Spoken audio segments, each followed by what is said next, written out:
I still think it's, you know, I just have a lot of different opinions. I just shouldn't say I think. I have them ranked. But let's take a deeper dive, just a little bit more into this whole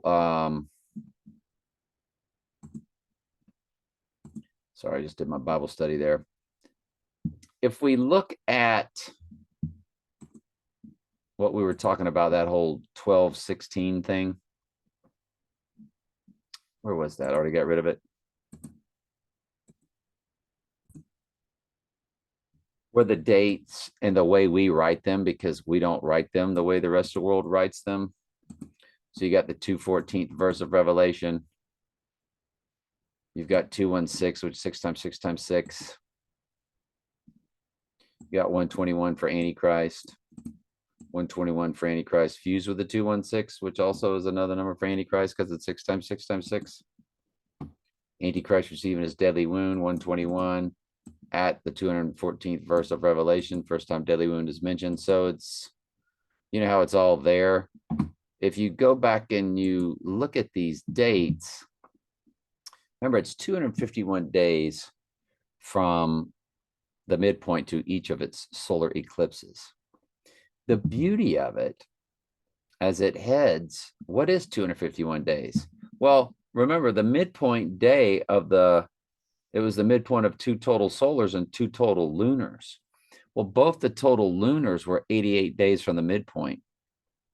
What's so weird is this 251 days from the total solars is also 88. It's 8 months, 8 days even. 8 month, 8 days.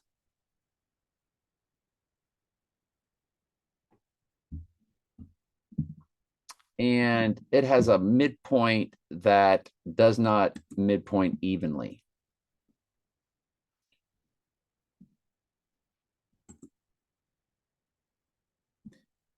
If you take it to the, let's just take, if he goes down on the 14th, on the 15th, it's 126 days to the abomination of desolation. Okay. From the Sirius, the dog star rising, it's like 126. It's 126 days and 125 days in both directions. There's not a perfect midpoint as they will overlap each other.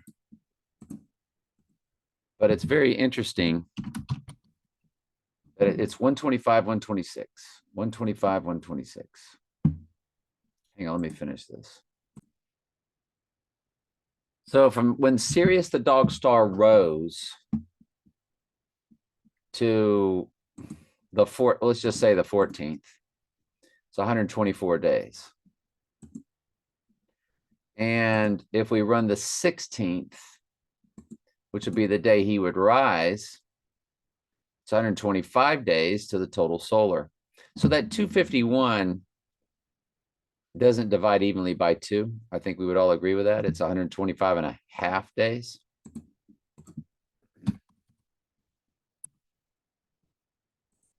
So this 125 and 126 days in overlaps each other.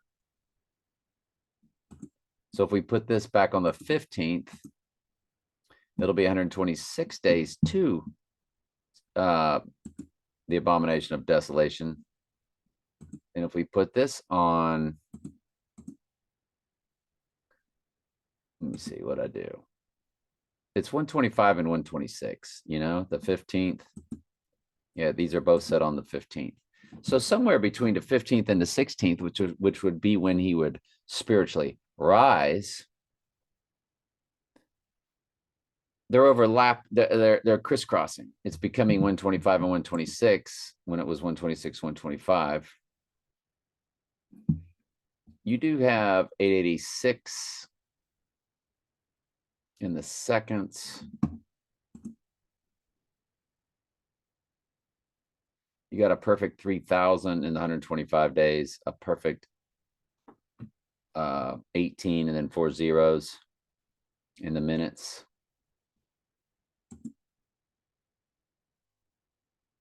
There was something else I saw That 8-8 is interesting. Here's another thing.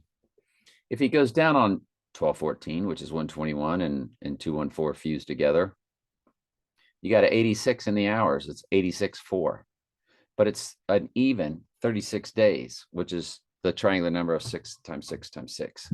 So it's going to be something we are going to look at. That means that is the wolf full moon. It's like a waning crescent at the time. I think there's nothing big with the moons going on. But it would be the wolf full moon that he would be rising up through. Yeah. So anyway, the new moon is, I'll look real quick. Hang on. Yeah, it's heading towards the new moon. It's basically when he would rise, it would be the last quarter. He would go down with the moon in Virgo, and he would rise with the moon in Virgo, depending on times. But that's interesting. And then you have the last quarter on the 16th, which means it's a square, very frictional time in their world. And then we begin on the 17th on the waning crescent, heading to the new moon. And it would be a new moon in Capricorn. It would be a full moon in Cancer, the wolf full moon. Yeah. Anyway, that's it. Love you.